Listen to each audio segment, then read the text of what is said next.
Je voulais partager simplement et très rapidement avec vous une petite expérience que j'ai faite la semaine passée en me mettant à la fois dans la peau d'une étudiante en droit et de l'enseignante en droit sur le même sujet, sur la même thématique, et pour illustrer ce que Guillaume a dit d'un point de vue juridique à travers le sujet que j'ai demandé à mes étudiants et étudiantes à réaliser, qui était pour ou contre la libre disposition du corps humain.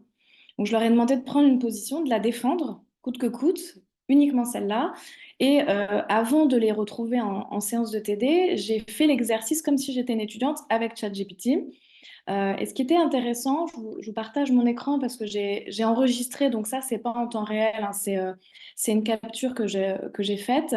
Je lui ai demandé, comme l'ont indiqué Nolwenn et Guillaume, j'ai précisé qui j'étais, que j'étais une étudiante en troisième année, que c'était pour un devoir d'une minute à présenter à l'oral.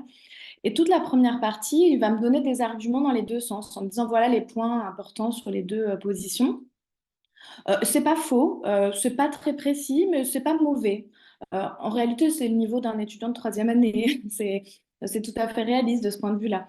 Et là où ça se gâte vraiment, ce qui est intéressant, et c'est ce que tu disais, Guillaume, tout à l'heure, c'est pas toujours prévisible, on ne s'attend pas à ce que ça soit à ce point-là qu'il puisse y avoir des hallucinations sur des choses de cette nature, c'est quand je vais lui demander, alors on a un échange, une discussion, je lui demande des textes, je lui demande de plus en plus de rigueur en précisant la position que je vais adopter, je lui demande des textes, des décisions, et je lui demande de la doctrine, je lui demande des auteurs qui ont défendu cette position.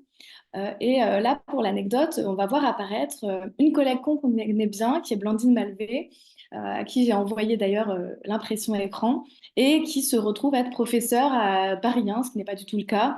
Il considère que c'est une spécialiste du corps humain. Alors, Blandine s'intéresse aux droits de l'enfant, donc effectivement, l'enfant a un corps, mais il va complètement inventer les travaux de Blandine et des autres collègues, hein. Je me suis amusée à regarder.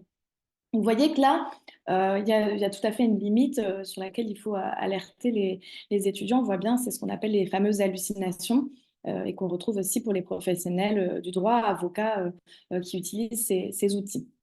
Donc, la façon d'utiliser l'outil pour nous, pour nos cours, moi, je lui ai demandé aussi de me faire un plan de cours pour cette thématique, puisque mes étudiants m'ont dit oui, on veut un plan, il faut un plan plus précis. Alors je me suis dit, bon, allez, je vais demander à ChatGPT, peut-être qu'il est meilleur que moi encore pour les plans. Et bon, bah, c'était intéressant parce que j'ai refait complètement le plan qu'il m'a proposé, mais ça m'a fait réfléchir à pourquoi j'étais pas d'accord avec lui et pourquoi finalement son plan me plaisait pas. Et j'ai trouvé que ça a amélioré mon plan à moi. Donc voilà, on peut en tant qu'enseignant aussi, on a un travail parfois solitaire, parfois on échange entre nous, chers collègues, mais c'est une autre forme d'échange critique et qui nous appelle à la critique. Et c'est pour ça que je voulais vous faire rencontrer les étudiants et étudiantes que j'ai invités aujourd'hui, parce que je pense que ce sont des personnes qui ont su utiliser cet outil-là de manière assez critique